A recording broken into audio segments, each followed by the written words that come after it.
봤어. 오늘 강남에서 만난 거 다 봤다고. 침착하게 말했지만 속은 산처럼 무너지고 있었다. 그래, 나 상준이랑 만났어. 근데 그게 그렇게 큰 잘못이야? 소위의 그 말 한마디는 내 결혼 생활 전체를 비웃는 듯했다. 그리고 그 순간 내가 알고 있던 우리는 완전히 끝이 났다. 아내의 외도는 단순한 배신이 아니었습니다. 그녀는 자신의 행동을 간병의 부담 때문이라 말하며 정당화했고, 그 말은 어머니를 핑계 삼아 죄를 덮으려는 가장 잔혹한 변명이었습니다. 그 순간 나는 그녀 안에 있는 또 다른 얼굴, 내가 결혼식장에서 약속했던 사람과는 전혀 다른 그림자를 보았습니다. 결말은 당신의 기대를 완전히 뒤흔들 수도 있습니다. 여러분의 생각은 감정에 있습니까? 댓글로 남겨주세요. 구독과 좋아요도 잊지 마세요. 방탐정의 더블 파일과 함께 더 크고 흥미로운 이야기를 속으로 떠나보세요. 나는 김도진, 43이다. 그 나이면 흔히들 삶이 안정기에 접어든다고들 한다. 나 역시 그렇게 믿었고 실제로도 그랬다. 적당한 회사, 번듯한 직책, 소소하지만 따뜻한 가정, 나를 반겨주는 아내와 항상 정갈했던 집, 그리고 대화 속에 피어나는 사소한 웃음들까지, 나는 그 모든 걸 행복이라 부르며 살고 있었다. 하지만 그 모든 건 생각보다 쉽게, 그리고 참 조용히 무너졌다. 처음엔 눈빛이었다. 나를 보는 아내의 눈동자에서 온기가 빠지기 시작했고, 그 다음은 대화였다. 평소라면 퇴근 후 가장 먼저 건네던 "오늘은 어땠어?" 라는 질문에도 그녀는 고개만 끄덕일 뿐 건성으로 "별일 없어" 라는 말만 남겼다. 식탁 위엔 예전처럼 가지런한 반찬 대신 편의점 도시락이 올랐고 설거지는 쌓여만 갔다. 그녀는 마치 이 집의 구성원이 아닌 듯 자신만의 고요한 벽을 세우고 있었다. 나는 모른 척했다. 어머니의 간병으로 지친 걸 거라 생각했고, 지금은 그냥 시간이 필요하겠거니 했다. 하지만 어느 순간부터 그게 단순한 피로가 아니라는 걸 알았다.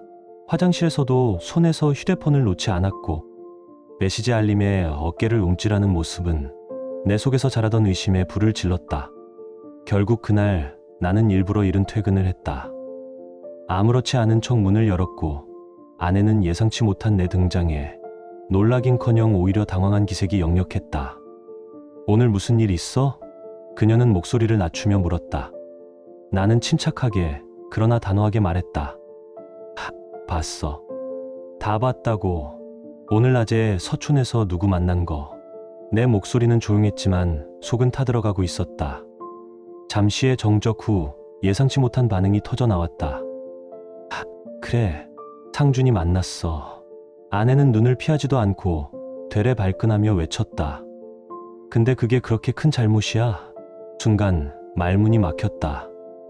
이런 대답을 들을 줄은 몰랐다. "당신 어머니 간병하면서 내가 어떻게 미쳐갔는지 알아?" 그녀는 숨을 몰아쉬며 소리를 높였다. "나 진짜 우울증 올 뻔했어." "그 정도 위로도 못 받아?" 나는 치밀어 오르는 분노를 삼켰다. 하지만 그 말에 또 한 번 찔렸다. 위로? 그게 다른 남자를 만나는 이유가 되는 건가? 그녀는 내 눈을 똑바로 보며 말했다. "넌 항상 엄마였잖아. 나는 어디 있었는데? 나한텐 아무 관심도 없었잖아." 그 순간 내 안에서 뭔가 툭 부서지는 소리가 났다. 지금부터 내가 꺼낼 이야기는 부끄럽고 참담하지만 회피하지 않겠다. 어쩌면 누군가에게는 경고가 되고, 어쩌면 누군가에게는 복수가 될지도 모르니까. 요즘 어머님 식탁 위엔 더 이상 손맛이 깃든 반찬이 오르지 않았다. 컵라면, 즉석밥 같은 간편식이 그 자리를 대신했다. 어머님은 아무 말 없이 고개만 끄덕이시며 "괜찮다, 잘 먹겠다라고 말하셨지만, 그 고개 숙인 모습에서 나는 자꾸 죄책감을 느꼈다. 그 모든 무게를 소위 혼자 짊어지게 한 게 아닌가 싶어서였다. 그래서 조심스레 말을 꺼냈다. "도움이 필요하면 간병 도움이라도 한 분 구해볼까?" 소희는 피식 웃더니 이렇게 말했다. "지금 와서 벌써 반년이나 지났어. 이제 와서 누굴 데려온다는 거야?" 그 말에 나는 더 이상 아무 말도 할 수 없었다. 정말 그녀를 너무 오래, 너무 깊이 방치한 걸까? 하지만 아무리 그래도 어머님께 그런 식으로 대하는 건 납득이 되지 않았다. 퇴근 후 소희는 방에서 좀처럼 나오지 않았다. 피곤해서 쉴게 그 한마디를 남기고 문을 닫았고 어떤 날은 문을 잠그기까지 했다.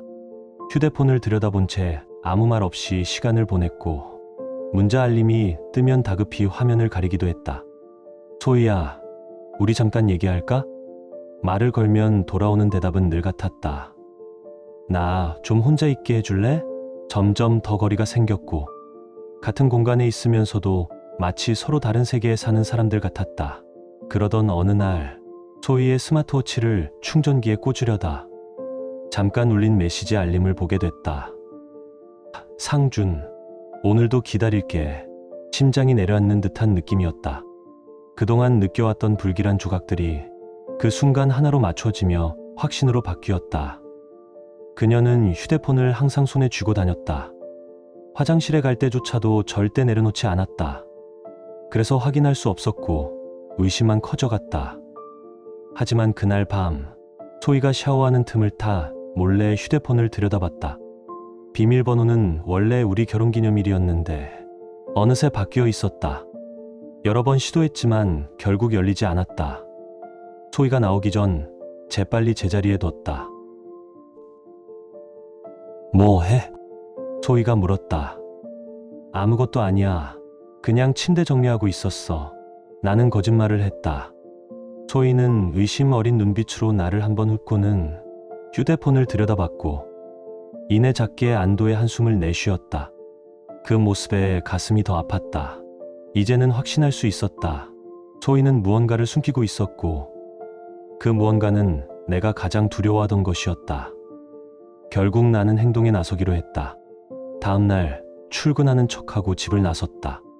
차를 2블록 떨어진 곳에 세워두고 창밖으로 우리 집을 지켜봤다. 가슴이 미친 듯이 뛰었다. 이런 일을 하게 될 줄은 정말 몰랐다. 1시간쯤 지났을까? 소희가 집에서 나왔다. 화장도 평소보다 진했고 옷차림도 한층 더 단정하게 꾸민 모습이었다. 그녀의 뒷모습을 따라 지하철역까지 갔고 전철을 타고 강남 방면으로 향했다. 서너 정거장을 지난 후 소희는 어느 조용한 골목의 찻집 앞에서 발걸음을 멈췄다. 그리고 그곳에서 한 남자를 만났다. 키가 크고 깔끔한 인상의 남자였다. 두 사람은 마치 오래된 연인처럼 자연스럽게 인사를 나누고 함께 가게로 들어갔다. 나는 창문 너머 그들을 지켜봤다. 소희는 웃고 있었다. 그렇게 환하게 웃는 얼굴을 나는 정말 오랜만에 봤다. 남자가 소희의 손을 잡았고 소희는 그 손을 뿌리치지 않았다. 그 순간 내 안의 모든 것이 무너져 내렸다. 이 이상 더는 볼 필요도 없다고 생각했다. 집으로 돌아와 어머니에겐 아무 말도 하지 않았다. 그리고 그날 저녁 나는 소희를 기다렸다. 저녁 6시가 조금 넘어 소희는 평소보다 가벼운 발걸음으로 들어섰다. 표정도 밝아 보였다. 오늘 일찍 왔네. 그녀가 놀란 듯 물었다. 응, 회사 일이 일찍 끝났어. 나는 최대한 담담하게 대답했다. 오늘 어디 다녀왔어? 내 질문에 그녀의 표정이 순간 굳어졌다. 그냥 친구 만나고 왔어. 친구? 응, 상준이라는 친구. 그 말을 들은 순간 나는 더는 참지 않기로 했다. 뭐? 무슨 소리야? 소희가 당황한 듯 눈을 동그랗게 떴다. 나는 조용히 그러나 확실하게 말했다. 봤어. 오늘 서촌에서 만난 거 다 봤다고. 내 속은 이미 천불이 나 있었지만 끝까지 침착하려 했었다. 정적이 흘렀다. 나는 그녀가 당황하거나 눈물을 흘리며 변명할 줄 알았다. 하지만 예상은 또 한 번 빗나갔다. 그래, 나 상준이랑 만났어. 소희는 오히려 분노에 찬 얼굴로 소리쳤다. 근데 그게 그렇게 큰 잘못이야? 말문이 막혔다. 그녀는 한치의 죄책감도 없었다. 오히려 내가 잘못이라도 한 듯 공격적으로 나왔다. 당신 어머니 간병하면서 내가 얼마나 무너져 갔는지 알아? 나 우울증 올 뻔했어. 누군가한테 위로 좀 받은 게 그렇게 나쁜 일이야? 소희의 목소리는 점점 커졌고 나는 그 말에 치밀어 오르는 분노를 억누르기 힘들었다. 위로? 그게 위로야? 다른 남자를 만나는 게 내 말에 그녀는 눈물을 쏟으며 외쳤다. 넌 나한테 관심도 없었잖아. 항상 엄마, 엄마, 엄마. 난 어디 있었어? 내가 얼마나 외로웠는지 알아? 그녀의 외침은 날카롭고 또 가차 없었다. 그러나 그 감정이 내게 전달되기보다 가슴을 찢는 칼처럼 박혔다. 그래서 바람을 핀 거야? 그게 내 변명이야? 변명 아니야. 이건 현실이야. 나도 사람이야. 나도 누군가에게 소중하게 여겨지고 싶었어. 그 순간 소희의 얼굴은 더 이상 내가 알던 사람이 아니었다. 분노, 원망, 자기연민, 그 모든 감정이 뒤섞인 눈빛은 차갑고도 낯설었다. 그랬다면 말했어야지. 힘들다고, 도와달라고. 왜 말 안 했어? 대화로 풀 수 있었잖아. 내 목소리도 떨리기 시작했다. 말했어. 몇 번이나. 나 너무 힘들어. 나 좀 도와줘. 우리 대화 좀 하자. 근데 넌 항상 못 들은 척 했잖아. 그녀는 울부짖었다. 정말 그랬나? 그녀가 그렇게 말했는데 내가 무시했던 걸까? 머릿속이 복잡하게 얽혔다. 하지만 그렇다고 해서 배신이 정당화되는 건 아니었다. 그래도 바람은 절대 용납될 수 없어. 나는 단호히 말했다. 그래, 나 바람났어. 하지만 억울해. 그녀는 마지막 말만 남기고 방으로 들어가 문을 세게 닫았다. 그날 밤 나는 거실 소파에 누워 잠을 청했다. 하지만 쉽게 잠이 올 리 없었다. 소희와의 추억, 오늘 들은 말들, 창밖에서 본 그 장면까지 모든 게 뒤섞여 머릿속을 떠나지 않았다. 난 이런 삶을 원한 적 없어. 결혼할 때 이런 약속을 한 기억도 없어. 소희의 목소리는 떨렸지만 단호했다. 부부라면 힘들 때 함께 버텨야지. 건강할 때나 병들 때나. 그 맹세 기억 안 나? 내 목소리도 점점 거칠어졌다. 그건 우리 둘 얘기였잖아. 왜 자꾸 엄마를 끌어들여? 엄마 때문에 내가 불행한 척 하지 마. 참으려 했지만 이젠 나도 한계였다. 널 이해해 주려 했던 내가 바보였어. 소희는 잠시 입을 닫고 나를 똑바로 쳐다봤다. 그리고 갑자기 웃기 시작했다. 조용한 거실에 그 섬뜩한 웃음소리가 퍼졌다. 넌 날 단 한 번도 이해한 적 없어. 항상 너 입장, 내 기준. 난 그냥 내 곁에 있는 그림자였지. 내가 뭔가를 말하려 하기도 전에 그녀가 먼저 쐐기를 박았다. 이혼하자. 난 더 이상 이 지옥 같은 삶을 못 견디겠어. 가슴이 무너졌지만 나 역시 이젠 붙잡을 힘이 없었다. 좋아. 내가 원한다면 위자료는 포기해. 나도 정신적으로 망가졌으니까. 그 순간 소희는 눈도 깜빡하지 않고 말해왔다. 포기 못해. 난 받아야 할 권리가 있어. 내 엄마 간병하느라 직장도 잃었고 내 인생도 잃었으니까. 그 말에 손끝이 떨렸다. 어떻게 이런 말까지 서슴없이 할 수 있지? 엄마를 핑계로 모든 걸 정당화하다니. 더 말할 거 있어? 차가운 목소리로 물었다. 이제 다 말했어. 속이 시원하네. 그녀는 비웃듯 말했다. 근데 한 가지만 기억해. 넌 엄마 탓이라고 생각하겠지만 그건 그냥 내 이기심을 숨기기 위한 핑계야. 진짜 사랑은 그런 식으로 파괴되지 않아. 소희는 코웃음을 쳤다. 사랑, 이젠 필요 없어. 난 자유롭게 살 거야. 그날 밤 소희는 짐을 챙겨 집을 나갔다. 어디로 간 건지 묻지 않았다. 물을 필요도 없었다. 어차피 목적지는 뻔했으니까. 상준이. 홀로 남겨진 나는 어머니 방에 들어가 무릎을 꿇었다. 어머니는 말없이 내 머리를 쓰다듬어 주셨다. 아무 말도 없이 조용히. 소희가 떠난 집은 이상할 만큼 고요했다. 아침엔 그녀의 빈자리가 시야를 찔렀고 밤엔 베개에 남아있던 향기만이 나를 덮었다. 하지만 시간이 흐르자 공허함 대신 어머니와의 시간이 늘었고 집안은 오히려 조용한 평온으로 차고 바로 행동에 나섰다.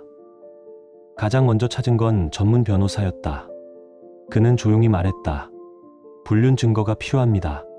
문자, 사진, 블랙박스, 목격자 진술. 최대한 많이 모아오세요. 그날부터 난 증거 수집에 나섰다. 소희가 나간 날 찍은 현관 사진, 스마트워치에 남은 메시지 스크린샷, 그리고 결정적이었던 건 차량 블랙박스 영상이었다. 소희와 그 남자가 강남에서 만나는 장면이 선명하게 담겨 있었다. 게다가 통신사 통화 기록까지 요청해 받아냈다. 한 번호와 수개월간 주고받은 수십 통의 통화. 그 번호의 소유자는 박상준. 내 아내가 그냥 위로받고 싶었다고 말한 그 남자. 그날 이후로 나는 멈추지 않았다. 내가 손에 넣은 증거들을 본 변호사는 고개를 끄덕이며 말했다. 충분합니다. 이 정도면 위자료는 고사하고 재산 분할도 소희 씨에게 불리하게 작용할 겁니다. 그 말에 마음 한켠이 차가워졌다. 복수심보다도 더 이상 감정이 남아있지 않다는 사실이 섬뜩했다. 하지만 정작 소희는 여전히 당당했다.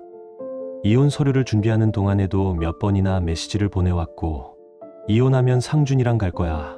알아서 해. 그녀는 마치 승리를 선언하듯 말했지만 나는 반응하지 않았다. 분노를 꾹 눌렀다. 나는 더 크고 정확한 그림을 그리고 있었으니까. 그녀가 모르는 게 하나 있었다. 나는 이미 박상준이라는 남자의 신상도 전부 조사해 놓은 상태였다. 그는 대기업 과장으로 겉으로 보기엔 성공한 직장인이었지만 사실은 결혼한 상태였고 두 아이의 아버지였다. 그는 소희에게 이혼 준비 중이라며 거짓말을 했고, 소희는 그 말만 믿은 채 또 하나의 장난감에 불과한 존재가 되어 있었던 것이다. 잠시 소희가 불쌍하단 생각도 들었다. 행복하다는 환상 속에서 살아가며 진실 하나 모른 채 웃고 있었을 테니까. 하지만 이내 그 감정은 사라졌다. 스스로 선택한 길이었고 스스로 감당해야 할 대가였다. 나는 또 다른 피해자인 상준의 아내에게 연락하기로 결심했다. 그녀도 진실을 알아야 했다. 그리고 무엇보다 소희가 만든 지옥을 똑같이 되돌려줄 수 있는 유일한 길이었다. 그의 집 근처에서 아내를 기다렸다. 아이들을 유치원에 데려다 주고 돌아오는 길목에서 나는 조용히 다가갔다. 죄송합니다. 이렇게 갑자기 찾아와서요. 저는 김도진이고요.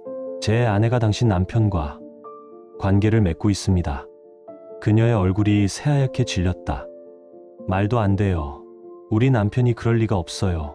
처음엔 부정했고 나를 향해 날카로운 눈빛을 던졌다. 하지만 내가 꺼내든 사진, 메시지, 통화 기록을 보는 순간 그녀의 표정은 점점 굳어졌다. 이걸 왜 저한테 보여주는 거죠?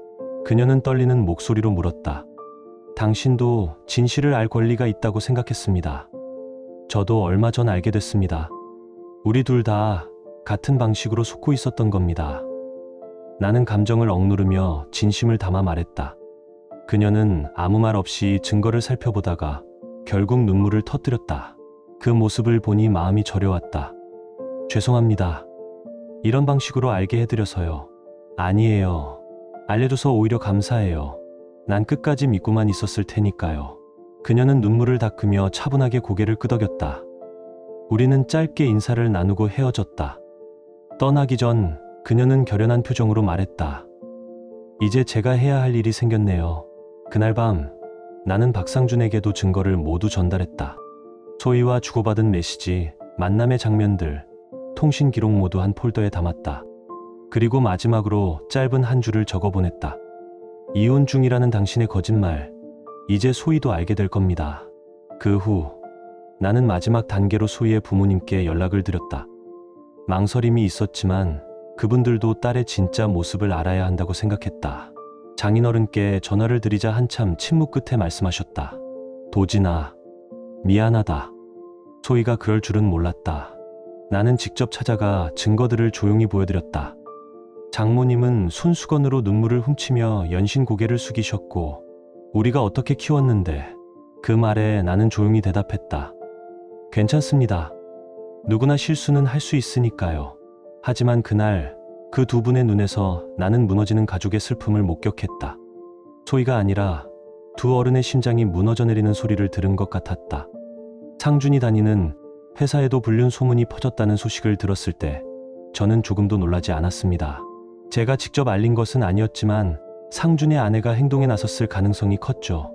그는 결국 자천되었고 회사에서의 입지도 급격히 흔들렸다고 들었습니다. 당연하게도 가정 역시 큰 위기를 맞이했을 겁니다.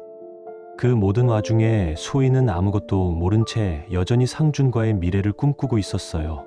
이혼 서류를 차곡차곡 준비하면서도 자신이 행복해질 수 있다고 믿었겠죠. 하지만 그 환상은 오래가지 못했습니다. 모든 증거를 손에 넣고 있던 저는 예상보다 훨씬 빠르게 이혼 절차를 마무리할 수 있었거든요. 재산 분할도 제게 유리하게 끝났습니다. 이혼이 마무리되어 갈 무렵 저는 마지막 메시지를 소희에게 보냈습니다. 상준이 결혼한 사람이야. 그리고 두 아이의 아빠야. 너 그거 알고 있었어? 메시지를 본 소희는 즉시 전화를 걸어왔습니다. 목소리는 눈에 띄게 떨리고 있었고 말끝마다 흐느낌이 섞여 있었습니다. 무슨 소리야, 상준이는 이혼 진행 중이라고 했잖아. 저는 담담하게 말했습니다. 그건 거짓말이야. 그리고 지금쯤 그의 아내도 모든 걸 알고 있을 거야. 내가 증거를 다 넘겼으니까. 소희는 아무 말도 하지 못하고 눈물만 흘렸습니다. 모든 게 무너져 내리는 순간이었을 겁니다. 하지만 저는 더 이상 동정심 따위 느끼지 않았습니다. 그녀는 자신의 선택으로 이 지옥을 만든 사람이었고 이제 그 대가를 치를 시간일 뿐이었죠. 며칠 후 상준이 결국 아내의 용서를 받고 가정으로 돌아갔다는 소식을 들었습니다. 아이들을 생각해 한 번 더 기회를 준 모양이더군요. 반면 소희는 완전히 버려졌습니다. 그 남자는 소희에게 마지막으로 이렇게 말하고 떠났다고 합니다. 넌 간병을 핑계로 남편을 배신한 여자야. 나는 더 이상 널 믿을 수 없어. 그 말을 들은 순간 소희의 세상은 무너졌을 겁니다. 부모님께 들은 이야기로는 그녀는 그 후로 극심한 우울증을 앓았고 직장도 그만둔 채 거의 집 안에만 틀어박혀 지내고 있다고 했습니다. 며칠 후 장인어른에게서 조심스런 연락이 왔습니다. 도진아, 소희가 내게 연락하고 싶어 해. 한 번만 만나줄 수 없겠니? 고민이 되긴 했습니다. 이제 와서 무슨 말을 더 나눌 수 있을까 싶었거든요. 하지만 모든 것이 끝난 지금 마지막 대화쯤은 해줄 수 있겠다는 생각이 들었습니다. 우리는 조용한 카페에서 만났습니다. 그녀는 많이 야위어 있었고 생기 없는 얼굴은 화장기조차 없었습니다. 제 앞에 앉아 고개를 숙인 채 한동안 아무 말도 하지 못하더군요. 할 말 있어서 보자고 한 거 아니었어? 제가 먼저 입을 열자 소희는 떨리는 손으로 머그잔을 감싸주며 중얼거렸습니다. 미안해, 정말 미안해. 하지만 그 말로 돌아올 수 있는 건 아무것도 없었습니다. 미안하다고 해서 돌려지는 건 없어. 냉정하게 말했습니다. 소희는 눈물을 글썽이며 고개를 끄덕였습니다. 내가 정말 바보였어. 모든 걸 잃고 나서야 알았어. 왜 그랬어? 정말 그렇게 힘들었어? 조용히 물었습니다. 그녀는 한참을 생각하더니 고개를 끄덕였어요. 힘들었어. 하지만 그게 전부는 아니야. 어쩌면 그냥 도망치고 싶었는지도 몰라. 책임에서, 현실에서. 상준이는 현실이 아닌 꿈 같았거든. 도피처였어. 근데 결국 그 꿈도 거짓이었지. 카페 안에는 잔잔한 음악만이 흐르고 있었습니다. 그녀는 마지막 희망을 담은 듯 물었습니다. 우리 다시 시작할 수는 없을까? 나 정말 그땐 너무 힘들었어.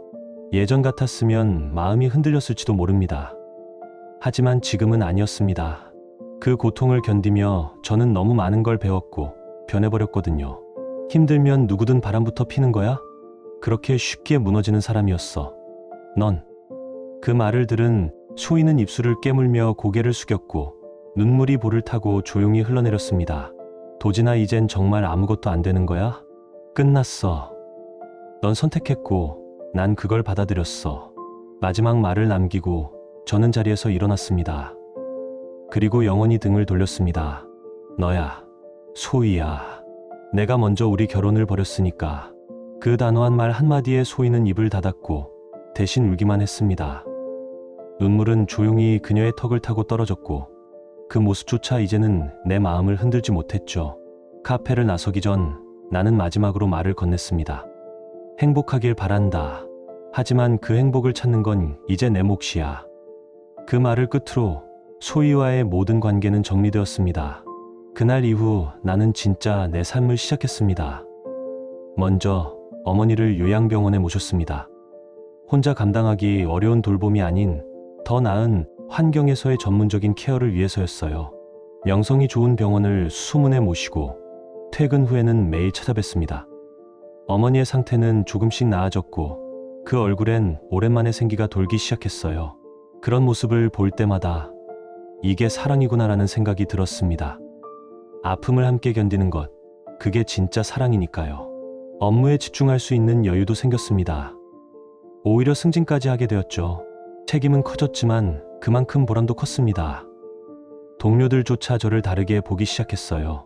도진 씨, 요즘 얼굴에 생기가 도네요. 좋은 일 있으세요? 많은 게 정리됐습니다. 미소로만 대답했습니다. 집도 이제는 더 이상 무거운 침묵과 긴장으로 가득 찬 공간이 아니었어요. 조용하지만 편안했고 혼자여도 외롭지 않았습니다. 친구들을 초대해 식사하고 다시 취미도 시작했죠. 몇 년 동안 먼지만 쌓였던 기타를 꺼내어 손가락에 굳은 살이 다시 박히도록 연주를 했습니다. 소희에 대한 기억은 점점 흐려졌습니다. 때때로 그녀의 웃는 얼굴이 떠오르기도 했지만 더 이상 아프지 않았어요.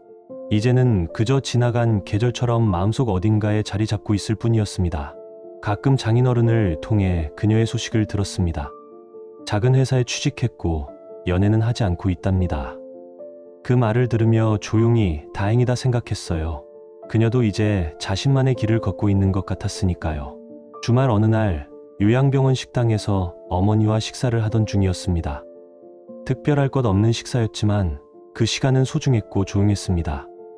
아들, 이제 괜찮니?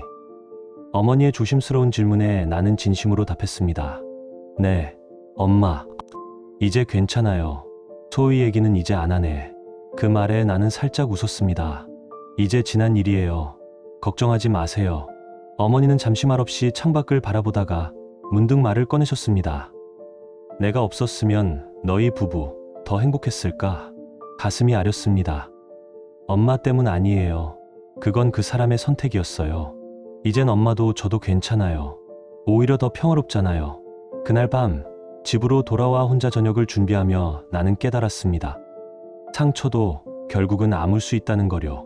시간이 지나면서 아픔은 희미해졌고 그 자리에 새로운 일상이 들어섰습니다. 식탁에 앉아 혼밥을 하며 문득 생각이 들었죠. 근데 넌 그때 그 말로 정말 영원히 끝났어. 너네 엄마 때문에 힘들었어. 그 말 한마디로 소희는 내 마음속에서 완전히 사라졌습니다.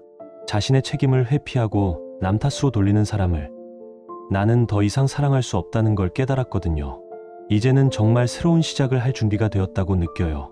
상처는 치유되었고 나는 다시 누군가를 사랑할 수 있을 것 같아요. 이 모든 일이 내게 준 가장 큰 가르침은 사랑이란 결국 함께 책임지고 함께 견디는 것이라는 사실이었습니다. 아내가 어머니의 간병을 핑계로 자신의 행동을 정당화했다는 사실. 그게 이 모든 일 중에서도 가장 견디기 어려웠다.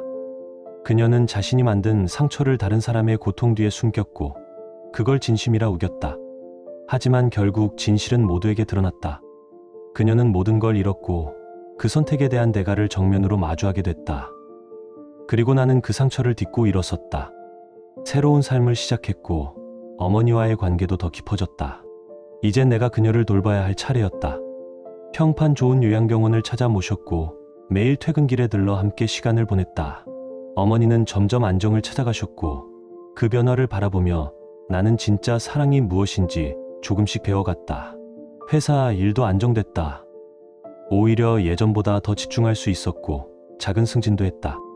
이젠 나도 누군가의 짐이 아니라 내 인생의 주인으로 살아가고 있다는 걸 느낄 수 있었다. 집은 더 이상 텅 빈 공간이 아니었다. 혼자였지만 외롭지 않았다. 가끔 친구를 초대해 식사하고 멈춰뒀던 기타 연주도 다시 시작했다. 이제 그 사람의 얼굴이 떠올라도 마음이 흔들리지 않았다. 그녀는 그저 지나간 계절의 일부로만 남아있을 뿐이다. 어느 주말 어머니와 함께 식사를 하던 중 아들, 이제 괜찮니? 그 말에 나는 망설이지 않고 대답했다. 네, 엄마. 이제 정말 괜찮아요. 어머니는 조용히 고개를 끄덕이시더니 물으셨다. 소희 얘기는 이제 안 하네. 이젠 지난 일이에요. 걱정 마세요. 그날 밤 집에 돌아와 혼자 식사를 준비하면서 깨달았다. 상처는 결국 아물게 되어 있다는 걸. 시간이 흘러도 절대 잊히지 않을 거라 믿었던 고통이 조금씩 사라지고 있었다. 그리고 그 순간 그녀가 마지막으로 했던 말이 떠올랐다. 나는 내 엄마 때문에 힘들었어. 그 한마디로 그녀는 내 마음속에서 완전히 사라졌다. 그건 진심이 아니었고 책임도 아니었다. 그녀는 끝까지 누군가를 탓해야만 했던 사람이었다. 이젠 더 이상 사랑할 가치도 없었다. 나는 이제 준비가 되었다. 새로운 시작을 할 준비, 누군가를 다시 진심으로 사랑할 준비, 그리고 내 인생을 내 손으로 다시 그려갈 준비. 이 모든 일이 내게 가르쳐 준 건 단 하나였다. 사랑에는 책임이 따른다는 것, 선택에는 결과가 따른다는 것, 그리고 진심은 결국 드러난다는 것. 감사합니다. 여기까지가 제 이야기였습니다. 지금 당신의 마음은 어떤가요? 이야기를 읽으며 떠오른 감정이나 생각이 있다면 댓글로 나눠주세요. 당신의 진심 어린 한마디가 누군가에겐 큰 위로가 될 수 있습니다. 이 짧은 이야기 속에 작은 온기나 잊고 지낸 감정 하나라도 담겨 있었다면 그것만으로 이 이야기는 충분히 의미 있는 시간이었을 거예요. 좋아요와 구독, 그리고 공유는 이런 따뜻한 이야기가 더 많은 사람의 하루에 조용히 스며들 수 있는 힘이 됩니다. 함께 해주셔서 고맙습니다. 당신의 하루에도 조용한 평안과 따뜻한 사람이 함께하길 진심으로 바랍니다.